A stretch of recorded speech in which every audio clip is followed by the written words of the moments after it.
The road wound through the dense trees, snaking deeper into the heart of the Lolo National Forest. The thick canopy above allowed only sparse sunlight to filter through, casting shadows across the narrow dirt road. I gripped the steering wheel of my RV, trying to shake off the gnawing sense of unease creeping up my spine. It had been 3 hours since I'd passed another vehicle.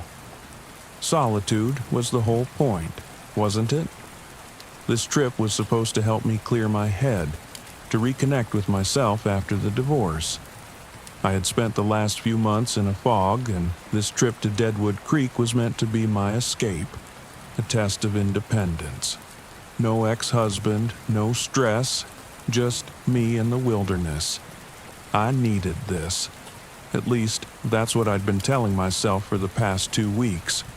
Deadwood Creek Campground wasn't listed on any mainstream maps, just a blip on an obscure site for hardcore campers who sought out isolation. The campground had a reputation, but that was part of the appeal. I needed remote, quiet, far away from anything that reminded me of what I'd left behind. But as I pulled into the clearing, past the sign half buried in moss that read Deadwood Creek, a shiver ran through me. The place was eerily quiet, the kind of silence that makes you second-guess your decision to be alone. I parked the RV near a small, trickling creek. The only other vehicle was an old, beat-up camper a short distance away, nestled under the towering pines. It was empty. No sign of movement, no campfire. Good. I wasn't in the mood for socializing. I stepped out into the cool afternoon air and surveyed the site. The woods were thick, ancient. The ground was littered with pine needles muffling the sound of my footsteps. A perfect retreat. I set up camp, unfolding my chair and setting my mug of tea beside me as I sat by the creek, listening to the soft gurgle of the water. It was peaceful, just as I'd hoped. But after a while, the peace felt off. Too still. The air grew heavy, pressing down on me, and the silence wasn't comforting anymore. It was oppressive. My mind wandered back to the stories I'd read online, the rumors about Deadwood Creek's dark history. This used to be a mining settlement during the gold rush, or so the tale went. Dozens of men had come to find their fortunes, but most found only death. Mysterious disappearances, bodies never recovered. Some say the men still haunt the place, bound to the land, working their endless shifts beneath the earth. I dismissed it at first, chalking it up to local folklore meant to spook tourists. But now, sitting alone in the fading light, the stories didn't seem so far-fetched. The wind rustled the trees, and I jumped at the sound. Get it together, Hannah, I thought, rolling my eyes at my own nerves. I hadn't come all this way just to scare myself into leaving. That's when I saw him. A man stood near the edge of the campground, just at the tree line, leaning against a tree. He was tall, with broad shoulders and a scruffy beard, his clothes worn and dirty, as if he'd been out here for weeks. His gaze was fixed on me. I waved awkwardly, and he lifted a hand in response before slowly walking over. "Didn't mean to spook you," he said, his voice easy, almost too casual. "Didn't expect anyone else out here this late in the season." "I wasn't expecting anyone either," I replied, forcing a smile. "Just needed some time alone, you know." "Yeah, I get that." He chuckled, though the sound didn't quite reach his eyes. "I'm Rick, by the way. Been coming here for years." I nodded, unsure what to say. Rick had the look of someone who belonged out here, who knew the woods like the back of his hand.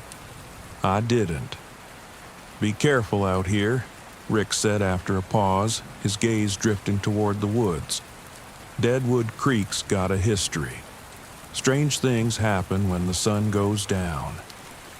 My skin prickled at his words, but I forced myself to laugh. Let me guess, ghost stories, miners and all that? Rick's expression didn't change. Something like that. Just don't stray too far from your camp. He turned and walked back to his camper without another word, leaving me with a knot of unease in my stomach. That night, I couldn't sleep. The RV was quiet, the temperature inside dropping faster than I expected. I wrapped myself in blankets and tried to ignore the feeling that something was wrong. Then the sound started.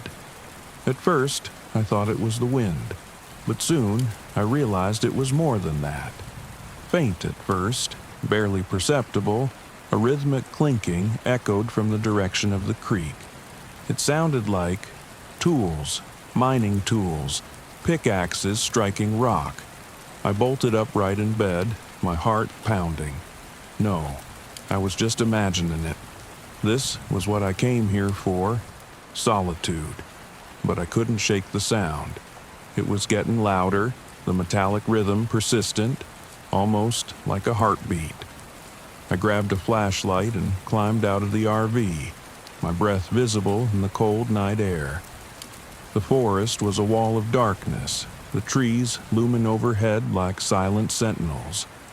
The sound of the creek was louder now, rushing over rocks, and I could swear I heard voices, whispers carried on the wind. My flashlight beam swept across the campsite, catching nothing but trees and the faint shimmer of water. But then I saw them. Figures, shadowy, half-formed shapes moving by the creek, their outlines faint but unmistakably human. They moved like they were working, digging, swinging pickaxes in time with the clinking sound. My throat tightened as I realized they weren't there in the normal sense. They were translucent, faded. I stumbled back, my mind scrambling to make sense of it. Ghosts? No, that was impossible. I backed toward the RV, my pulse racing, but as I turned, I nearly collided with Rick. "What the hell?" I gasped, shining the flashlight in his face. "Easy," he said, raising his hands. "I saw your light. Thought I'd come check on you." I couldn't find the words to explain what I'd just seen, but Rick didn't need me to. He just looked over at the creek and nodded, his face unreadable. "They come out at night, the miners.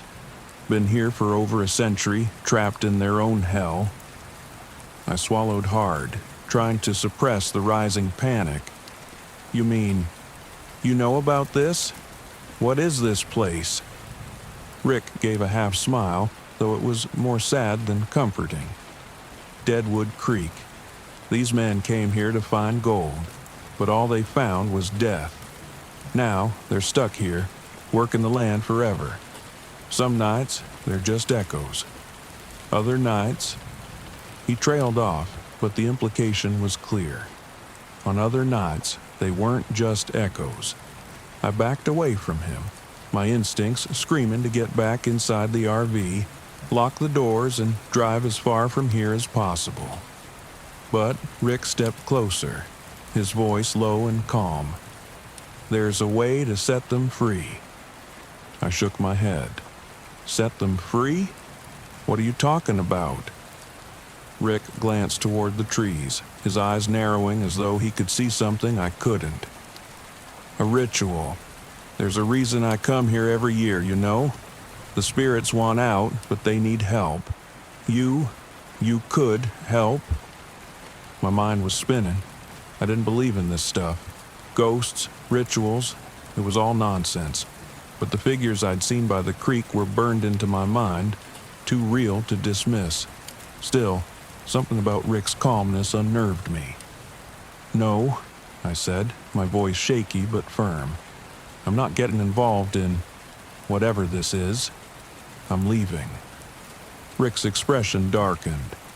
"You can't leave, Hannah. Not yet. They've seen you now. If you don't help them, they'll come for you." I stumbled backward, the flashlight beam shaking wildly in my hand. "I'm not doing this," I said, more to myself than to him. "I'm leaving in the morning." Rick's eyes followed me as I retreated toward my RV.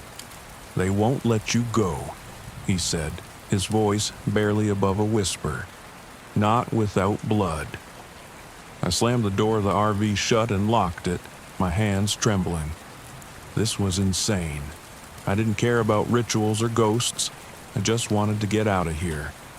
But as I lay in bed, my heart racing, the sounds outside grew louder. The whispers, the clinking, the faint cries of men calling for help. My head pounded, the noise unbearable, and I buried my face in the pillow trying to block it all out. I don't know when I fell asleep, but when I woke up, the RV was deathly cold. My breath fogged the air in front of me. The windows were covered in frost, and outside the figures were back, closer this time. They surrounded the RV, their ghostly shapes flickering in the early dawn light. The door rattled. I shot upright, grabbing the flashlight, my hands shaking as I pointed it toward the door. The lock clicked. Slowly, the door creaked open, revealing Rick standing there, his eyes wide and frantic. "Hannah, you have to come now," he whispered, his breath misting in the air. "We're out of time." "No!" I screamed, shoving the door closed, locking it again. "Get away from me!" Rick pounded on the door, but his voice was drowned out by the growing cacophony outside. The miners were closer now, their faces contorted in anguish, their mouths moving in silent pleas. They weren't just ghosts. They were trapped souls, desperate for release. I couldn't stay here. I had to go. Heart hammering, I scrambled into the driver's seat, fumbled with the keys, and started the engine. The RV roared to life, but the spirits didn't move. They stood their ground, watching, waiting. With a final glance at the figures outside, I slammed my foot on the gas and tore out of the campground, the wheels spinning in the mud as I sped down the dirt road. The sounds of Deadwood Creek faded into the distance, but the weight of what I'd seen lingered, a cold, heavy presence that followed me even as I left the forest behind. I didn't look back. I couldn't. I just drove, the whispers echoing in my mind long after the road had disappeared into the rearview mirror. Deadwood Creek may have been miles behind me, but I knew the echoes would never truly leave. Some places, some things refused to let go. I was halfway up Blackwater Ridge when Glenn warned me about the lights. His bait shop was the last stop before the mountain trail turned into pure wilderness, and I dropped in for some extra firewood. He was standing behind the counter, leaning on his elbows, watching me load up my supplies. His words hung in the air long after they left his mouth. "People get lost up there," he said, his voice low, cautious. "You hear the stories?" I zipped up my jacket and shook my head. "What stories?" "About the lights. They show up when the sun goes down, start flickering in the trees, like they're leading you somewhere. But you follow them. You don't come back." I should have known better than to brush him off. I should have asked more questions. But the truth was, I didn't care. I wasn't here for ghost stories or local superstitions. I was here to clear my head. After everything that had happened with Ryan, the breakup, the nights of replaying every argument in my head, I needed this time away from the world. Just me and my RV, parked in the middle of nowhere. Blackwater Ridge had seemed perfect. A remote place where no one could find me, and more importantly, where I wouldn't be tempted to find anyone.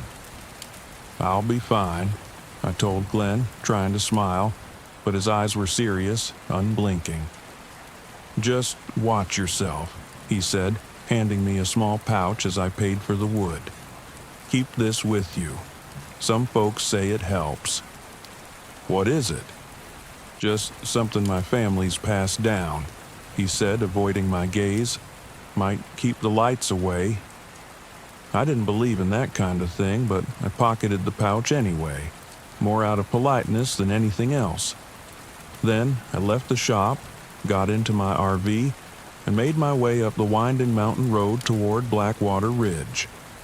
The campsite was exactly what I'd hoped for.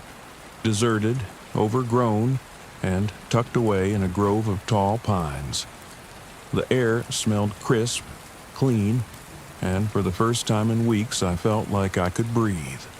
The old campground looked like it hadn't been touched in years. There were a few rusted RVs half hidden in the foliage, relics of past campers who'd either left them behind or forgotten about them altogether. I parked my RV at the far edge of the grove, close enough to the trees to feel enclosed, but far enough from the old abandoned vehicles to avoid any weird vibes.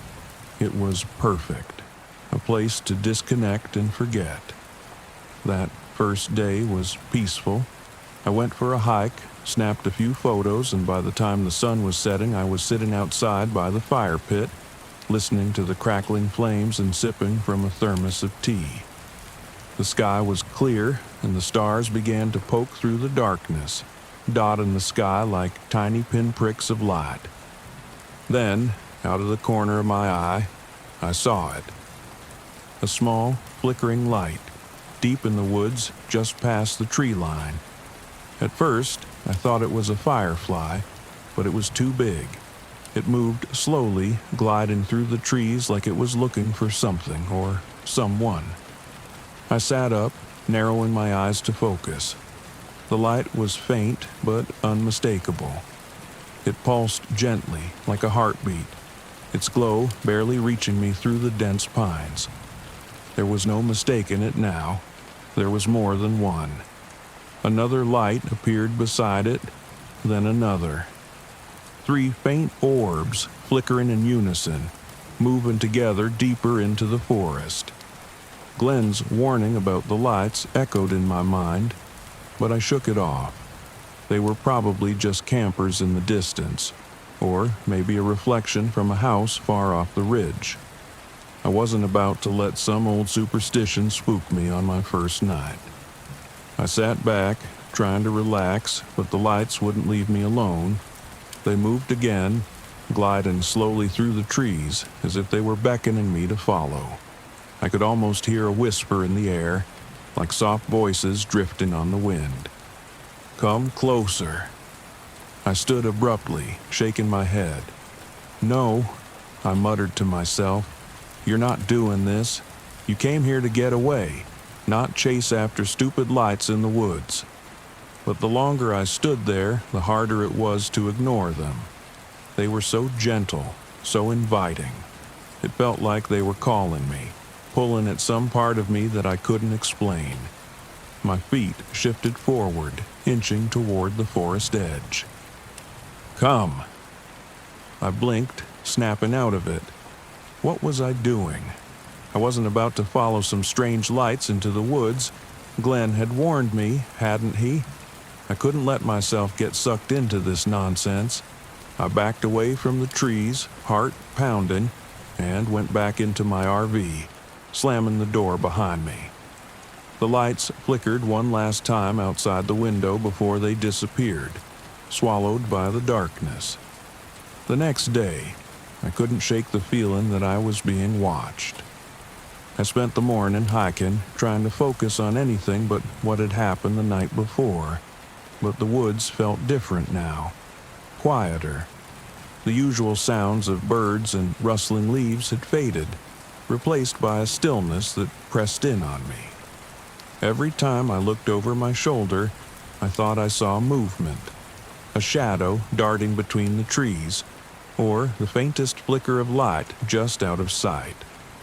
I told myself it was paranoia, that I was letting Glenn's warning get under my skin. But deep down, I knew something wasn't right. By the time evening came, the anxiety had settled into my bones.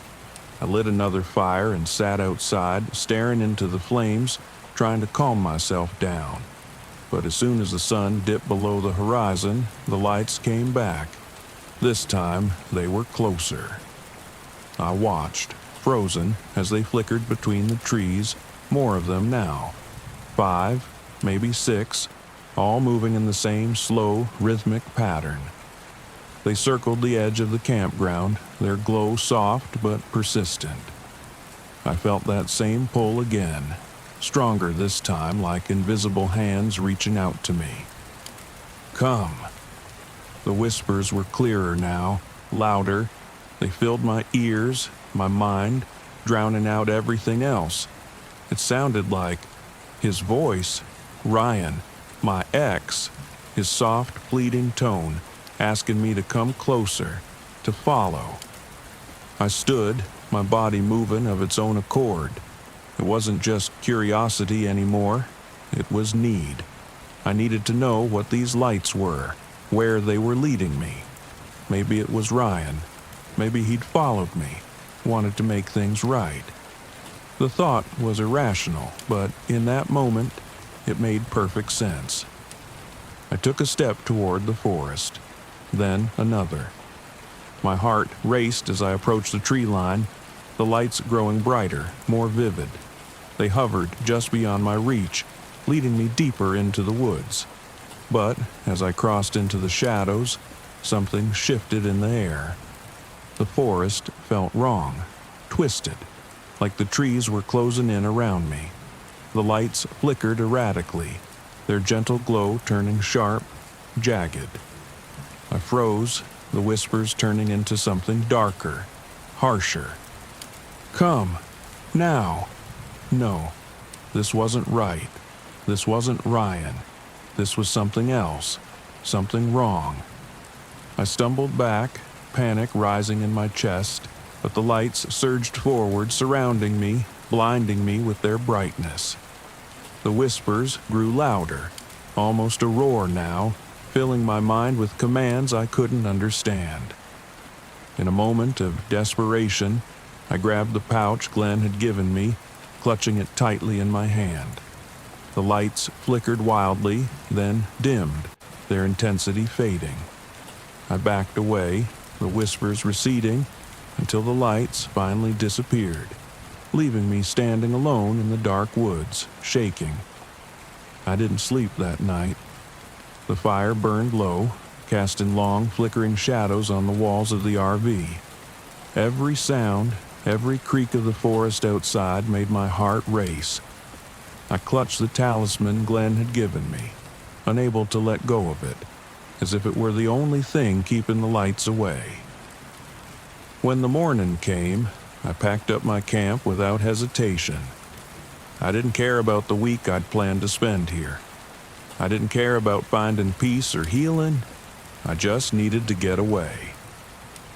As I drove down the winding road, leaving Blackwater Ridge behind, I glanced in the rearview mirror one last time. And there they were, flickering in the distance, the forgotten lights watching me go. I didn't look back.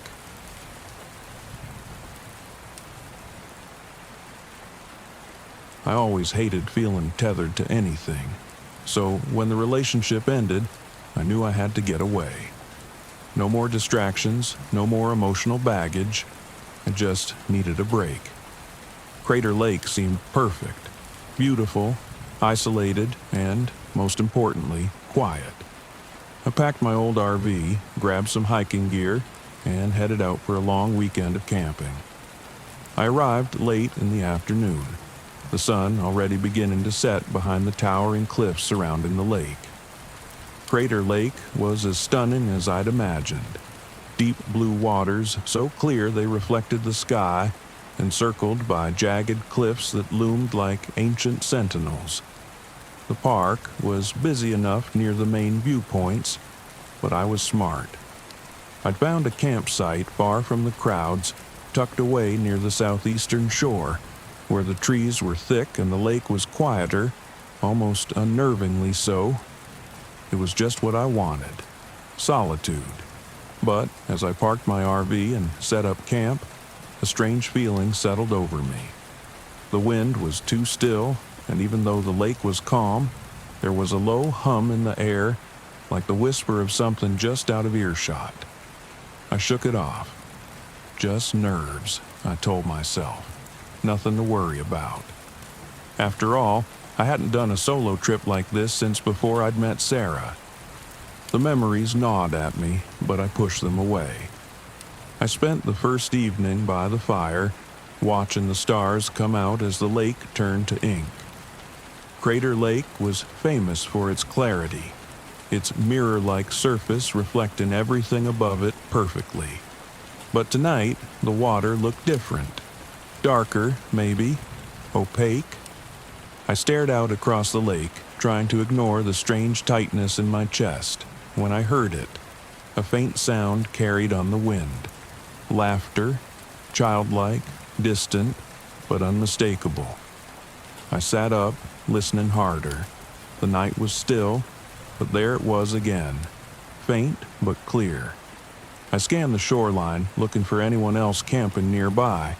Nothing but fog creeping in over the water and the flickering shadows of my fire. Probably kids playing somewhere across the lake, I muttered to myself, though I didn't believe it. I was too far out. The ranger had said as much when I checked in. This spot was about as secluded as you could get. Besides, the laughter didn't sound right. It was high-pitched, but it echoed strangely, like it was bouncing off the cliffs and the water at the same time. Shaking my head, I stood and stoked the fire, trying to lose myself in the warmth. The sound died away after a few minutes, and eventually I convinced myself it was nothing. Just the wind, or maybe my tired mind playing tricks on me. It had been a long drive after all. I crawled into the RV that night, settling in for what I hoped would be a peaceful sleep, but the unease stayed with me, clinging to my mind like the fog that now blanketed the campsite. I dreamt of the lake, of shapes moving beneath the surface, dark and indistinct, like hands reaching up from the depths. The next day was better. I hiked along the rim of the lake, took in the views, and even managed to shake off some of the weird vibes from the night before. The sunlight was bright and reassuring, cutting through the mist, and the water looked clearer now, less foreboding. I convinced myself I'd just been tired. That's all it had been. By afternoon, I had decided to take the kayak out. The water was calm, almost unnaturally so. The kayak sliced through the surface effortlessly, and for a while, I let myself enjoy it. The silence of the lake was peaceful, broken only by the soft splash of my paddle. Then the ripples started. At first, they were small, nothing more than the gentle rocking of water disturbed by a fish, maybe. But as I moved farther out, the ripples became more pronounced. They seemed to come from nowhere, disturbing the otherwise glassy surface of the lake. I stopped paddling, staring at the water, trying to figure out where they were coming from. There was nothing. No fish, no breeze, no sign of anything that could cause the water to move like that. But the ripples were there, spreading out from somewhere beneath the kayak. That's when I saw it. A dark shape, maybe 15 feet below, moving slowly. It was too large to be a fish, and too humanoid to be anything I could easily explain. It floated there for a moment before drifting deeper, vanishing into the darkness. I blinked, gripping my paddle tighter. My heart raced, but I forced myself to breathe. Maybe it was a log, I reasoned, or some weird optical illusion. I was looking through layers of water, after all, and who knew how light refracted down there? But deep down, I didn't believe it. I paddled back to shore faster than I cared to admit, my eyes glued to the water the whole time, watching for any more signs of movement. By the time I made it back to my campsite, the sun was starting to dip, and the fog was rolling in again, thicker this time. The wind picked up just enough to rustle the trees, and with it came that faint sound again. Laughter. This time, I couldn't ignore it. I stood at the edge of the lake, staring out into the mist, trying to pinpoint where the sound was coming from. It was definitely children's voices now, several of them giggling and splashing. But as I scanned the shoreline, the hairs on the back of my neck prickled. There was no one there. No boats, no campers, just the fog hanging low over the water like a shroud. I swallowed hard, my mouth suddenly dry. I should have packed up right then, driven away and never looked back. But I stayed. Stupid, I know. I told myself there had to be an explanation. Crater Lake had its fair share of myths and legends, but I didn't believe in that stuff. I'd never been the superstitious type. And then I saw them. Just shadows at first, small figures standing at the water's edge, half obscured by the fog. They didn't move, just stood there, watching. They were small, like children, but their outlines were blurred, indistinct. I blinked, trying to focus, and in that split second, they were gone. I stepped back from the shore, my heart hammering in my chest. I wasn't seeing things. They were there. I'd seen them. A cold chill washed over me as the wind died, leaving the air deathly still. The whispers started again, faint and melodic, drifting across the water. But this time, they were louder, closer. I backed toward the RV, glancing over my shoulder, half expecting to see those figures standing behind me. Nothing. I fumbled with the RV door, slamming it shut behind me and locking it. My hands were shaking, my mind racing. I sat there in the dim light, listening. The whispers grew louder, like they were pressing in on me from all sides. It was as if the voices were coming from the lake itself, echoing, relentless. I closed my eyes, trying to block it out, but it didn't stop. The sounds seeped into my mind, becoming clearer, more distinct. I could hear the splashing of water, and the soft giggles turning into cries. It was children, drowning, calling for help. I could hear their little hands slapping against the surface of the water, their desperate gasps for air. My breath hitched, panic rising in my chest. I had to get out of here. I threw my gear into the RV, not caring about the mess. As I reached for the ignition, the RV's lights flickered and died. The engine wouldn't turn over. I cursed under my breath, frantically trying the key again and again. Nothing. Outside, the whispers grew louder. I could hear the faint tapping now. Soft knocks against the RV windows. My blood ran cold as I turned, my heart skipping a beat. Handprints. Small, wet handprints on the windows, slowly sliding down the glass. The whispers turned into cries. The tapping grew more frantic, louder, as if they were trying to get in, trying to pull me out to the water. I backed away, my mind spinning, trying to figure out what the hell was happening. The air inside the RV felt suffocating, thick with dread, and then I heard it, splashing, close, right outside, like something was struggling in the water. Without thinking, I rushed to the door, flinging it open. The fog was so thick now I could barely see a few feet in front of me. But I could hear the splashing, the cries for help. A child's voice, desperate, calling for me. Help me, please. My legs carried me toward the lake before my brain could catch up. The water lapped softly at the shore, the cries now louder, more desperate. I could see something out there, flailing in the shallows, a small figure, arms reaching up, struggling against the current. I was almost at the water's edge when the fog shifted, just enough for me to see it clearly. The child was translucent, its skin pale and waterlogged. Its eyes were wide, empty sockets, its mouth open in a silent scream as it reached for me. Wet, skeletal hands clawed at the water, pulling it closer to me. I stumbled back, my breath caught in my throat. It wasn't real. It couldn't be real.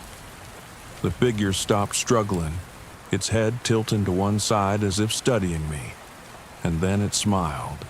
A cold, unnatural smile that chilled me to my core. Ran, my feet in the earth as I raced back to the door. The cries faded into laughter, echoing through the fog, but I behind me, locking it again, collapsing to the floor, gasping for air. I didn't sleep that night. I couldn't. The whispers, the laughter, the tapping on the windows, they didn't stop until dawn. When the sun finally broke through the fog, I packed up and drove away without looking back. I didn't care that the RV was barely running or that I left half my gear behind. I just needed to get away from that lake. But even now, as I sit in the safety of my apartment, I can still hear them sometimes. The faint whispers, the splashing of water, the laughter. Crater Lake isn't as quiet as it seems, and I know they're still there, waiting. I had been staring at the sinkhole for hours.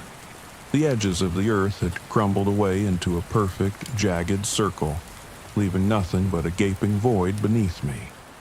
It was unnervingly symmetrical, as though the ground hadn't collapsed on its own but had been carved out by something, or someone. I crouched at the edge, carefully adjusting my geological scanner, but my equipment was giving me nothing but static, the readings all over the place. This doesn't make sense, I muttered, tapping the scanner in frustration. I hadn't come all the way to Hollow Creek for faulty data. I took a deep breath and scanned the horizon. The thick pines loomed like sentinels around the campground, the pale light of late afternoon casting long shadows across the landscape. My RV sat parked a short distance away, looking small and vulnerable against the vast wilderness of Chugach National Forest. It was a beautiful place, no doubt, quiet, remote, exactly what I needed to clear my head. But the silence had a weight to it, an unnatural stillness that gnawed at the edges of my mind. I was here on a solo trip, tasked with investigating the sudden appearance of several sinkholes that had been forming in the area. Geological instability was the theory, but something about the way these holes formed had sent red flags through my mind from the moment I arrived. The patterns were too precise, too deliberate. My phone buzzed, breaking the silence. It was Ethan, the local park ranger, and the closest thing to human contact I'd had in days. His voice crackled through the static as I picked up. "Hey, Megan, how's it going out there?" "Not great," I admitted. "The equipment's glitching again, and these sinkholes, I don't know, they feel weird. Not like anything I've seen before." Ethan chuckled, but there was an edge to it. "Hollow Creek's always been strange. You wouldn't be the first to think something's off here." "What do you mean?" I asked, standing up and dusting off my jeans. "You ever hear the stories about this place? Locals believe the sinkholes are more than just geological shifts. They think there's something ancient beneath the earth. The indigenous people used to call it the land that breathes. They thought the earth here was alive, that it could swallow you whole if you weren't careful." I rolled my eyes, though the words stirred an uneasy feeling deep in my gut. "Sounds like folklore to me." "Maybe," Ethan said, his tone serious now, "but I'd be careful if I were you. These woods have a way of playing tricks on you. And the sinkholes, well, they've taken people before. People who didn't listen to the warnings." I didn't respond right away, staring down into the abyss of the sinkhole in front of me. I'd studied rocks and underground formations for most of my career, but nothing had prepared me for the unnerving stillness of this place. "Thanks for the heads up," I said, trying to keep my voice light, "but I'm here to study geology, not ghosts." Ethan sighed. "Just don't go too deep, okay? Call if you need anything." I hung up and pocketed the phone, but the conversation lingered in my mind. The land that breathes. Superstition, I told myself. Just old stories. I turned back to the sinkhole. Something inside me itched to see what was beneath the surface, to understand what was causing the ground to shift in such a strange, unnatural way. The patterns in the rocks I had been studying weren't like any natural formation I'd seen before. There were spirals, perfectly etched into the stone, as though by design, not by nature. The deeper I looked, the more I felt like I was standing on the edge of something I wasn't meant to find. That night, the first signs of trouble came in the form of noise. Low, deep rumbling that vibrated through the ground like the hum of a giant, unseen machine. It started just as I was finishing dinner, sitting by the campfire, the sounds blending into the whispering wind at first. But then it grew louder, more distinct, like a deep pulse coming from below. I stood, flashlight in hand, scanning the trees. The stars were barely visible, shrouded in the thick clouds that seemed to roll in out of nowhere.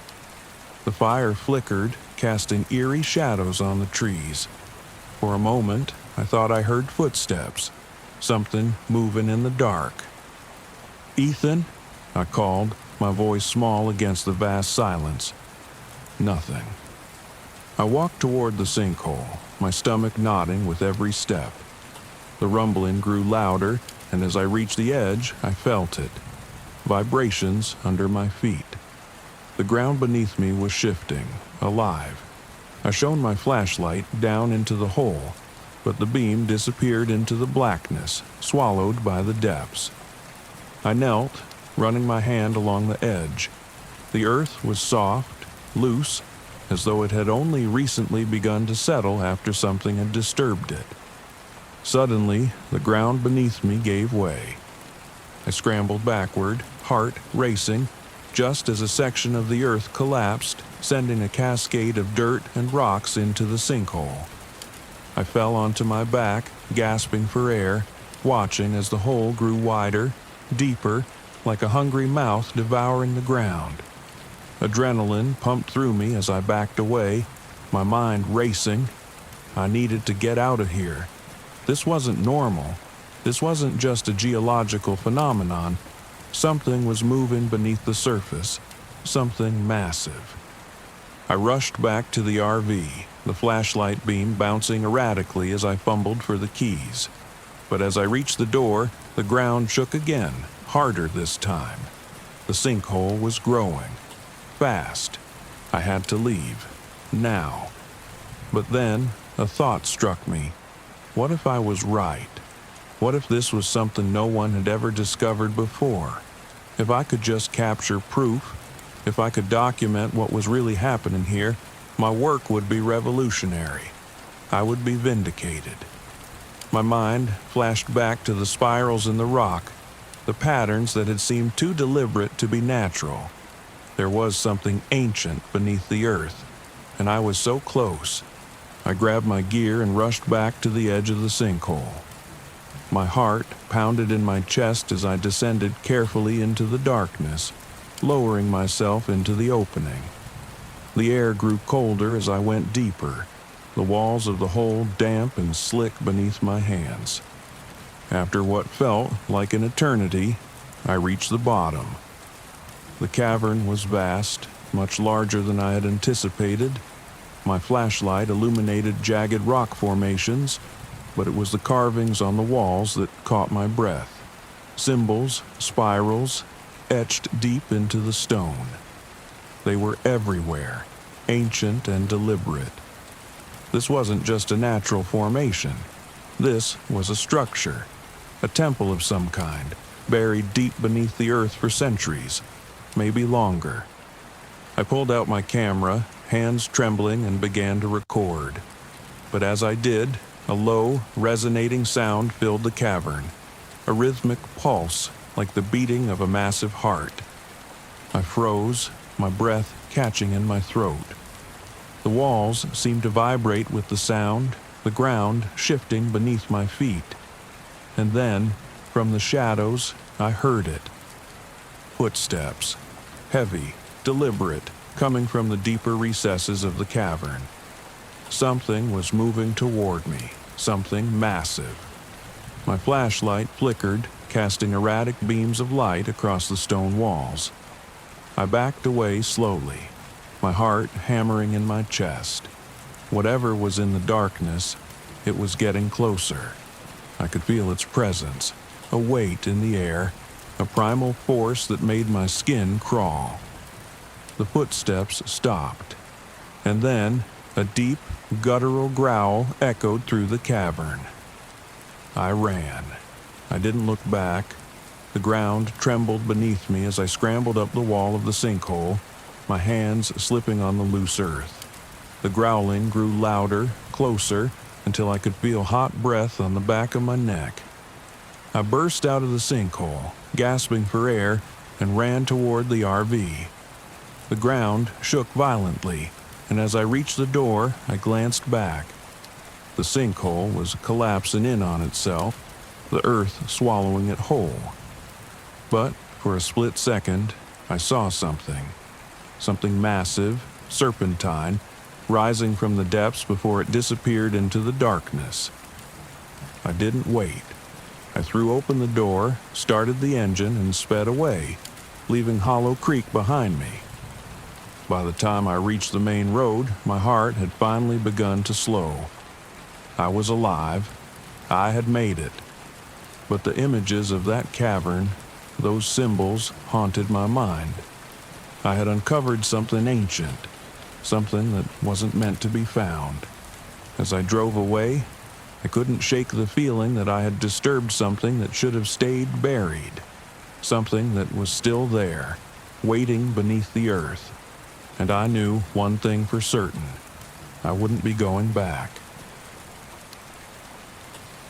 I hadn't planned on staying at Stillwater Grove.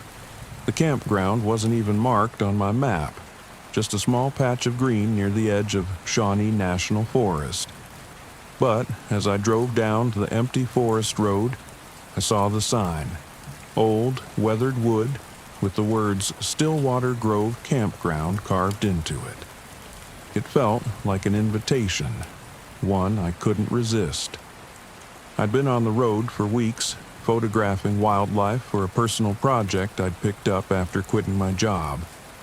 The last few months had been a blur of long drives, lonely campsites, and an overwhelming need to be anywhere but back in the city.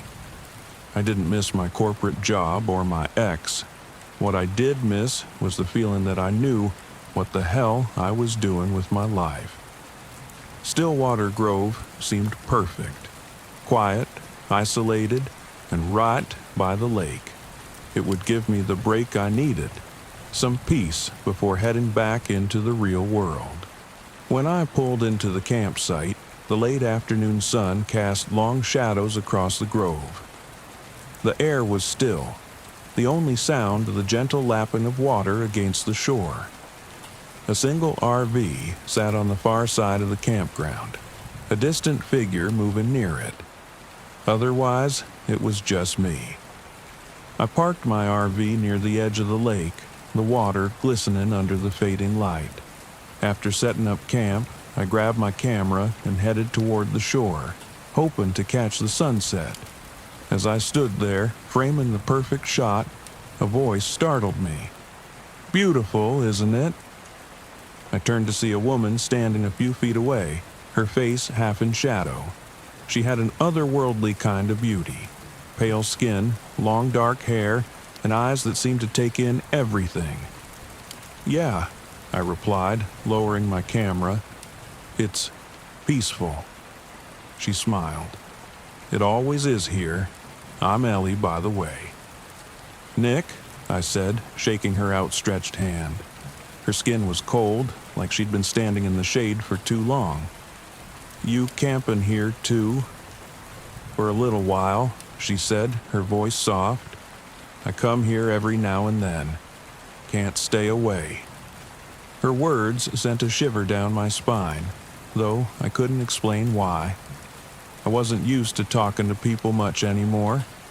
The solitude had become my comfort zone, and something about Ellie felt out of place. "You here for the fishing?"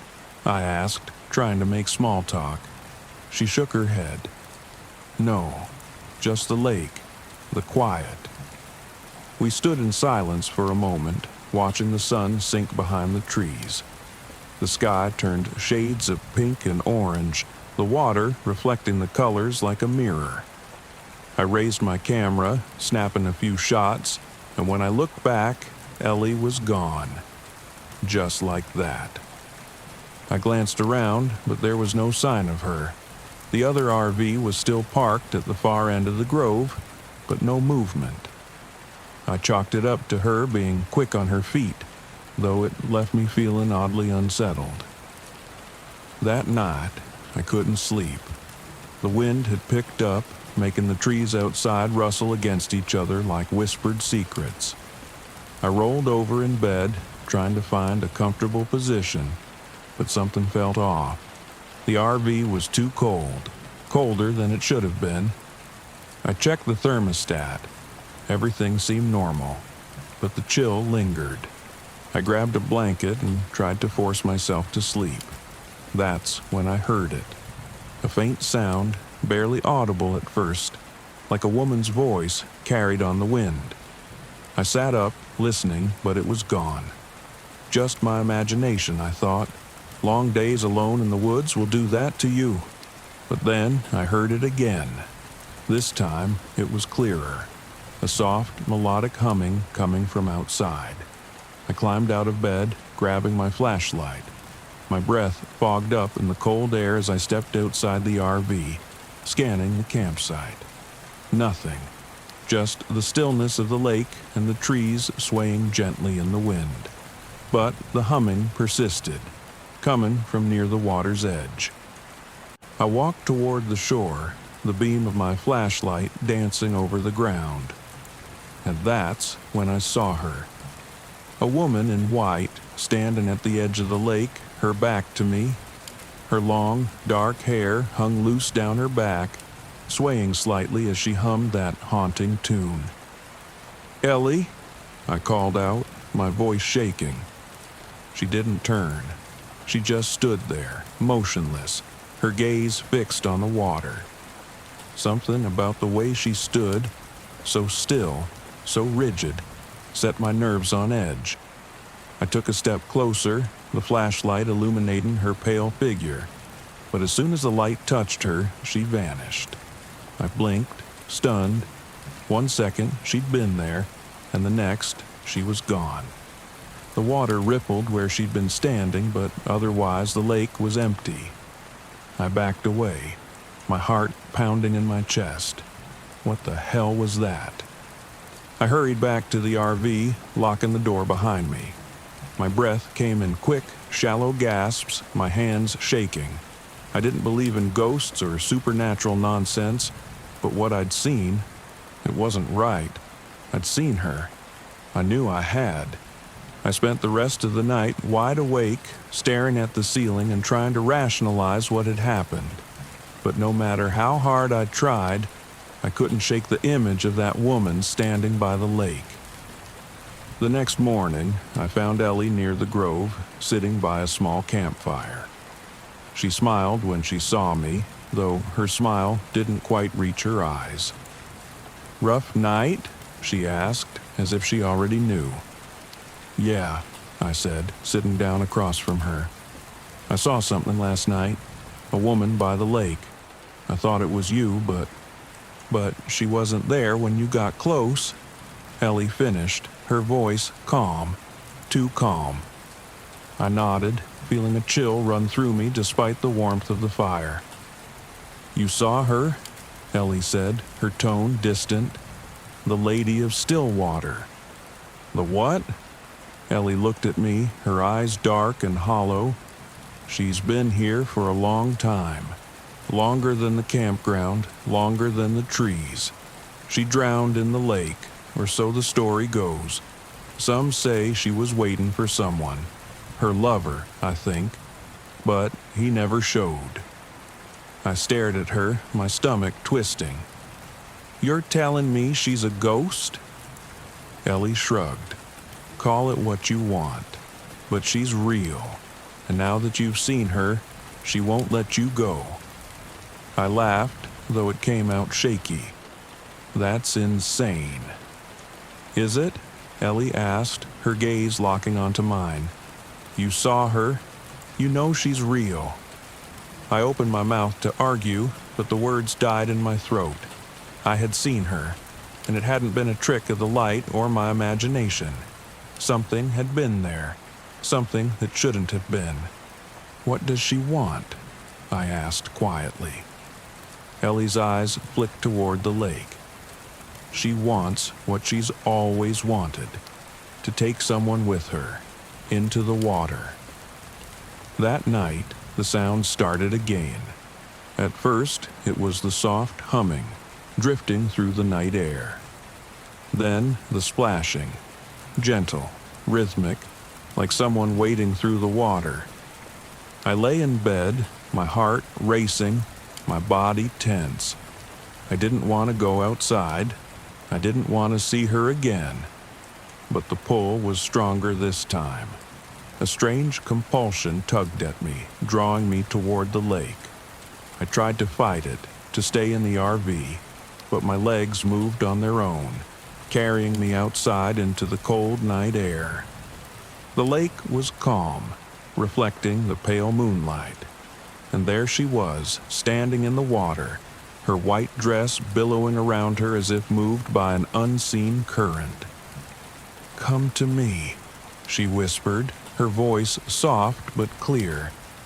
"Please, come." I took a step forward, my body moving against my will. The water lapped at my shoes, and I could feel the cold seeping into my skin. "Come with me," she said again, her voice almost pleading now. "I've waited so long." I fought to resist, to break free from whatever force was drawing me in. But my feet kept moving, the water now up to my knees, freezing cold. I could feel the pull of the lake, the weight of the water dragging me down. Suddenly, a hand grabbed my arm, yanking me back with such force I stumbled onto the shore.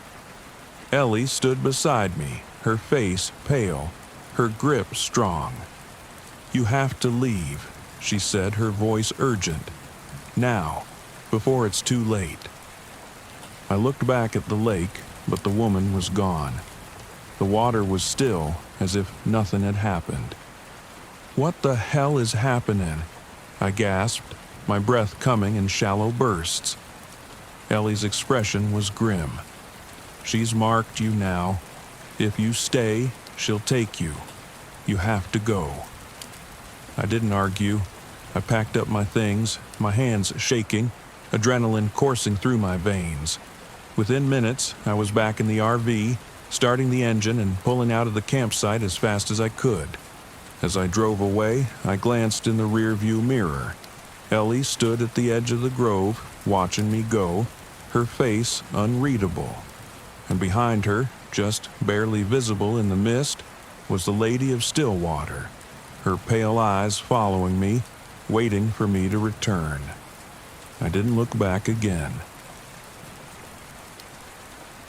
The Great Smoky Mountains had always been a dream destination, a place of beauty and isolation where I could get lost in the woods and, maybe, myself. After the breakup with Eric, I needed an escape, something to remind me that I was capable, that I could handle life on my own. Mark, of course, couldn't let me do it alone. My brother insisted on coming along, and with him came Nina, his bubbly girlfriend, and Lucas, a friend of his who seemed more interested in me than the mountains. The whole thing was supposed to be a solo trip, but I caved. I figured I could handle them for a weekend. We set out early on a Friday, and the trailhead was already buzzing with tourists, their laughter filling the crisp morning air. Mark led the way, checking his map obsessively while lugging around half a camping store's worth of gear. He liked to over-prepare for everything. Nina, naturally cheerful, hummed some pop song as she skipped along behind him. Lucas stuck close to me, his jokes falling flat and his flirtations rolling off me like water on rock. I was in it for the hike. The Smokies were breathtaking, the way the mist clung to the rolling hills, the distant sound of water rushing through the trees, the deep green of the pines and ferns that hugged the path. If I could just let myself melt into that wilderness, I thought, I might forget the reason I came here in the first place. That sense of peace didn't last long. By the time we reached the more remote trail we'd planned to camp near, the crowds had thinned out. It was just us, and I was grateful for the quiet, at least at first. But as the sun began to dip behind the mountains, a strange heaviness settled over the forest.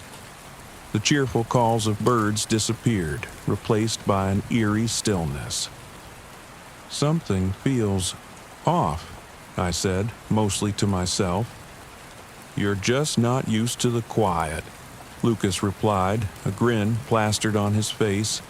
"This is the best part, just us and the wild." I nodded, but couldn't shake the sensation. As we set up camp, Mark was his usual methodical self, making sure the tents were positioned perfectly, ensuring the fire pit was well constructed. Meanwhile, Lucas's tent wouldn't stay upright, the poles sagging despite his best efforts. Nina laughed at his struggle, but I could sense the rising frustration. "You didn't exactly bring a 5-star hotel, huh?" she teased. I didn't blame her for laughing. Lucas's tent was a joke, but when the wind picked up later that night, it was less funny. The flimsy thing shook and collapsed in on him halfway through dinner. Mark offered to help him fix it, but Lucas waved him off. "I'll manage," he muttered, clearly embarrassed. I felt a twinge of guilt, but the night was closing in fast and we all needed rest. We sat around the fire, the woods around us thick with shadows. The Smokies, which had seemed so beautiful just hours earlier, now felt ominous. We were miles from the nearest ranger station, out of cell service, with nothing but trees and mountains for company. And then, just as we were beginning to relax, we heard it. A distant scream. It was high-pitched, echoing through the valley. It wasn't human, but it wasn't quite animal either. The sound made my skin crawl. "Cougar," Mark said, but he didn't sound convinced. "Yeah, right," Lucas scoffed, throwing another log on the fire. "That's not a cougar. That's the Wampus cat." He grinned as if he'd just cracked some hilarious joke, but no one laughed. I hadn't grown up around here, but I knew enough about Appalachian folklore to recognize the name. The Wampus cat was the stuff of campfire stories. A half-woman, half-beast that stalked the woods, cursed to hunt down anyone who ventured too far from civilization. "Don't joke about that," Nina said, her voice wavering. "People say they've seen it." Mark, ever the pragmatist, rolled his eyes. "It's just a legend, probably an owl or something." But as the night wore on, I couldn't shake the feeling that we were being watched. The fire cast long shadows, and every crack of a twig in the distance made my heart skip. I wrapped my arms around my knees, trying to focus on the warmth of the fire and the sound of Nina's cheerful chatter. But the unease settled deep into my bones. When I went to bed that night, I couldn't sleep. Every rustle of the leaves outside my tent sounded too close. I kept thinking about that scream, and the way it had seemed to echo from all directions. Eventually, exhaustion took over. and I drifted into a restless sleep. The next day, the tension between us started to show. Mark was irritable, frustrated that we weren't sticking to his planned itinerary. Nina tried to keep the mood light, but her jokes felt forced. Lucas was quieter than usual, as though the previous night's collapse of his tent had deflated his bravado. It didn't help that the wildlife we encountered seemed wrong. Deer stood unnaturally still, watching us with glassy eyes. We came across a black bear in the distance, and instead of lumbering away as they usually do, it stood on its hind legs, staring at us for far too long. I didn't mention it to the others, but I noticed that every time we passed an animal, it was facing us, not the other way around. "They're just curious," Mark said when I finally pointed it out. But I wasn't so sure. By the time we made it back to camp that evening, a low fog had settled in around the trees, shrouding everything in a thick, wet blanket. My unease from the night before returned, stronger than ever. I set my gear down near the fire pit and wandered toward the edge of camp, drawn to the stillness that felt too unnatural. As I stood there, scanning the woods, something moved in the distance. At first, it was just a shadow, a blur of movement between the trees. I blinked, thinking my eyes were playing tricks on me. But then I saw it again, something humanoid but not quite. It was tall, hunched, and moved with a feline grace. For a split second, I swore I saw glowing yellow eyes staring back at me from the shadows. "Hannah?" I jumped, startled by Mark's voice. "Yeah? You all right?" "Fine," I lied, turning back to the fire. But I kept looking over my shoulder, searching the tree line for any sign of the creature. Nothing. But I knew I hadn't imagined it. That night, the woods came alive with sound. The same scream echoed through the trees, but this time it was closer, louder. I could hear branches snapping in the distance, something big moving through the underbrush. Nina woke with a start, her eyes wide with fear. "Mark," she whispered, shaking him awake. "Something's out there." Lucas sat up too, his face pale in the firelight. "It's the Wampus cat," he said, but this time there was no humor in his voice. I glanced at Mark, hoping for some reassurance, but even he looked rattled. "We need to stay together," Mark said, his voice low and steady. "Whatever it is, it's probably just curious. Let's not provoke it." But as the night wore on, the sounds grew closer. Branches breaking, heavy footsteps circling our camp. I gripped the camping knife I kept in my pack, my hands slick with sweat. The fire crackled weakly, its light barely piercing the thick fog that had rolled in again. And then it attacked. It happened so fast. One minute we were huddled around the fire, the next, something lunged from the shadows, knocking Lucas off his feet. He screamed, scrambling to get away, but the creature, whatever it was, slashed at him with claws I could barely see. Blood sprayed across the campsite, dark and viscous in the firelight. "Run!" Mark shouted, grabbing Nina and pulling her toward the trail. But I couldn't move. I was frozen, staring at the thing that had attacked Lucas. It was like nothing I'd ever seen. Half human, half mountain lion, its eyes glowing yellow as it crouched over him, growling low in its throat. "Hannah!" Mark yelled again, and that snapped me out of it. I ran. The four of us tore through the woods, barely able to see the trail in the thick fog. I could hear Lucas behind us, his footsteps growing fainter, his breath ragged. The Wampus cat was toying with us, letting us run, letting us think we had a chance. It let out another ear-piercing scream, and I knew it was coming for us. "We need to stop it," I gasped, my lungs burning as I struggled to keep up with Mark and Nina. "Fire! It's scared of fire." Mark glanced back at me, his face pale with fear. "We can't stop now." But we didn't have a choice.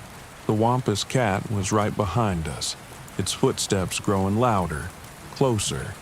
I could see the glow of its eyes through the trees, the way it moved, darting between the shadows. We reached the edge of a clearing, and Mark stopped dead in his tracks. "Hannah, light it. Light everything." I fumbled with the matches in my pack, my hands shaking. We piled everything we had, gear, clothes, food, into a makeshift bonfire and lit it.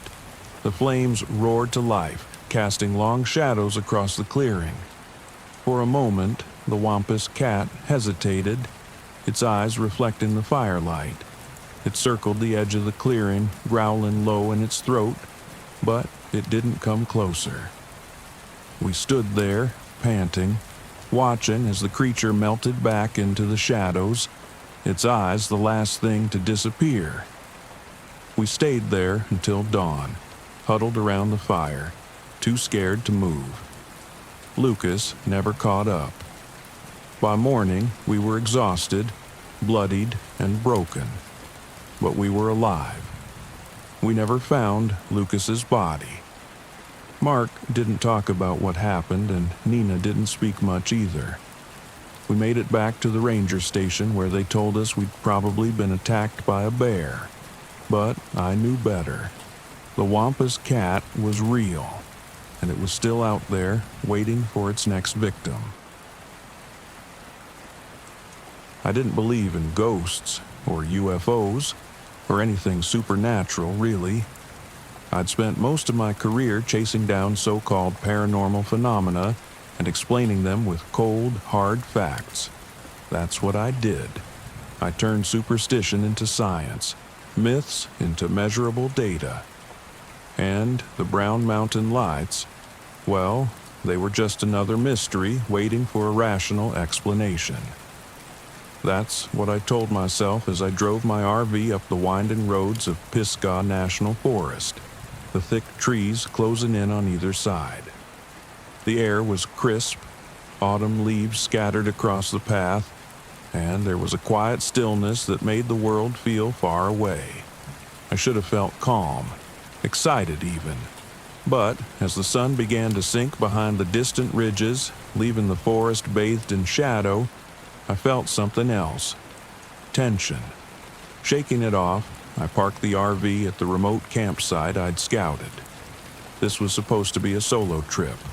A few days to get up close and personal with the Brown Mountain Lights, interview locals, take readings, and prove, once and for all, that the lights were nothing more than atmospheric conditions or optical illusions. I had all the gear I'd need. High-resolution cameras, thermal scanners, EMF detectors, the works. I wasn't expecting to find anything supernatural, just an anomaly. And anomalies had explanations. But the moment I stepped out of the RV, a chill ran through me. The trees rustled softly, as if whispering some secret I wasn't meant to hear. "Focus," I muttered to myself, dragging my gear out and setting up the cameras, angling them toward Brown Mountain Ridge. I had a perfect view of the ridge from my campsite, miles away but clear in the distance. That's where the lights were supposed to appear. By the time night fully settled in, I was sitting outside the RV, bundled in a jacket, sipping coffee, and staring out at the dark, waiting. The forest was eerily silent. No birds, no wind, nothing. Just stillness. Then, around midnight, I saw them. At first, they were faint, flickering, small orbs of light hovering just above the ridge. I squinted, adjusting the focus on my binoculars. There they were. 3 lights, bobbing in the air like they were floating on an invisible current. I grabbed my camera, flipping the switch to start recording.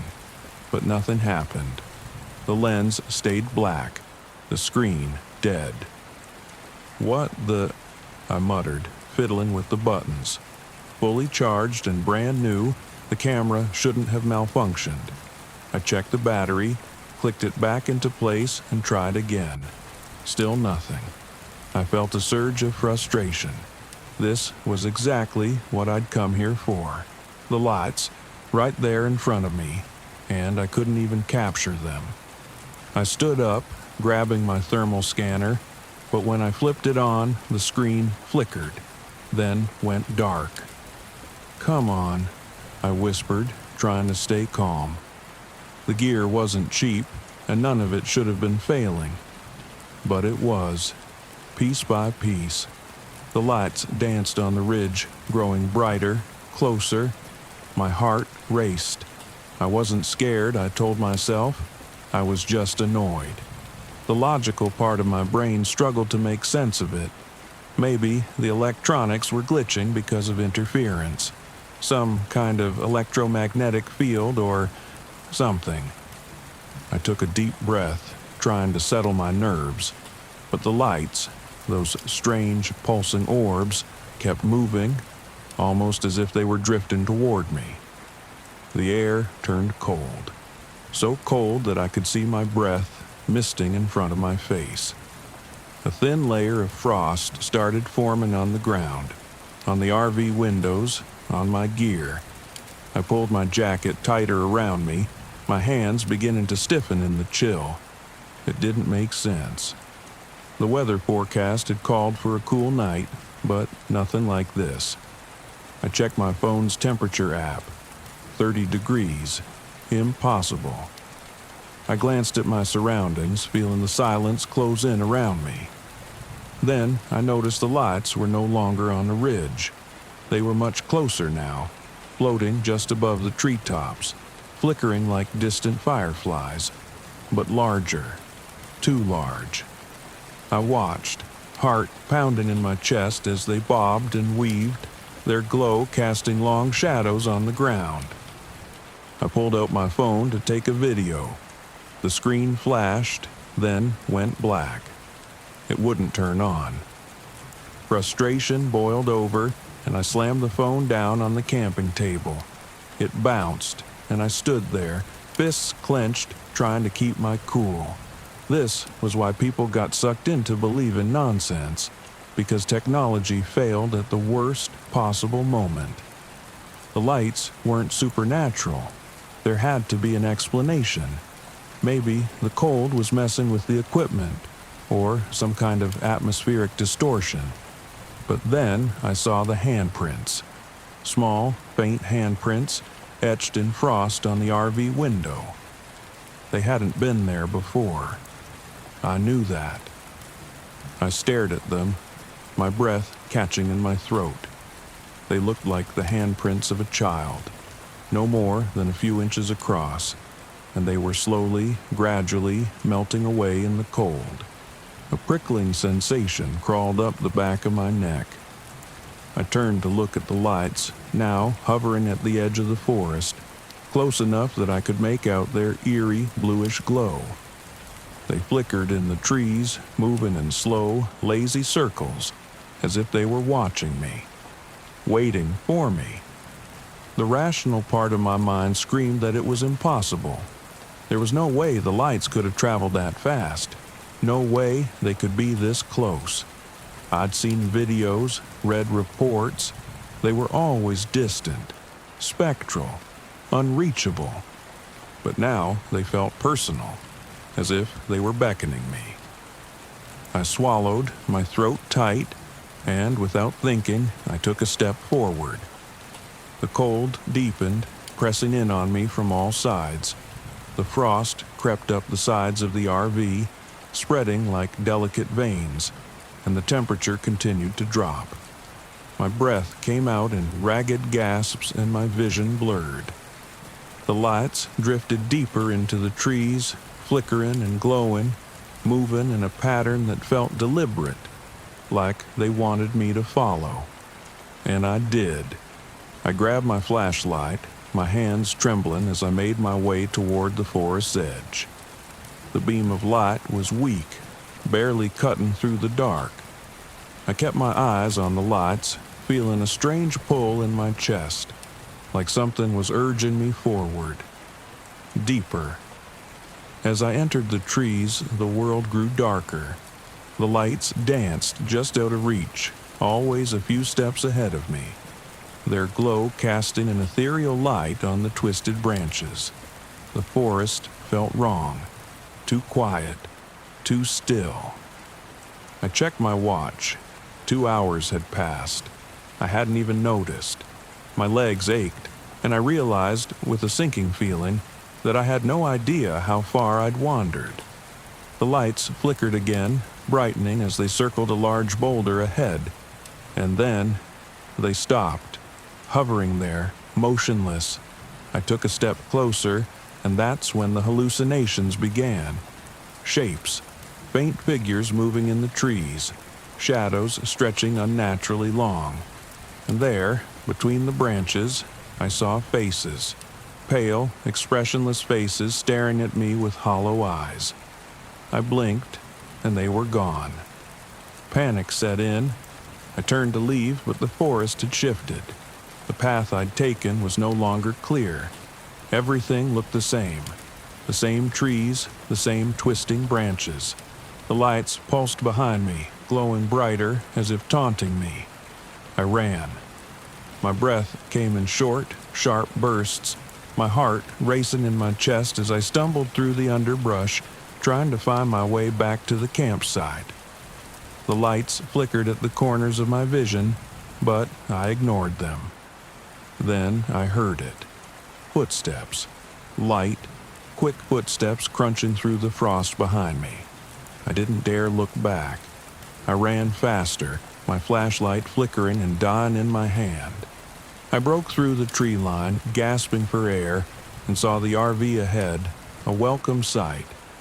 But the air around it was colder than ever, the frost so thick on the windows that it looked like snow. And there, pressed against the glass, were more handprints, dozens of them. I scrambled inside, locking the door behind me, and collapsed on the floor, panting. My entire body trembled with cold and fear. The lights were still out there. I could see them through the frosted windows, flickering in the trees, growing fainter as the night wore on. I didn't sleep. I couldn't. By dawn, they were gone. The temperature returned to normal, and the frost melted away. But I didn't feel safe, not anymore. I packed up the RV and drove out of Pisgah National Forest, my hands still shaking on the steering wheel. I'd come here to find an explanation, to debunk the Brown Mountain lights. But what I found was something else, something I couldn't explain.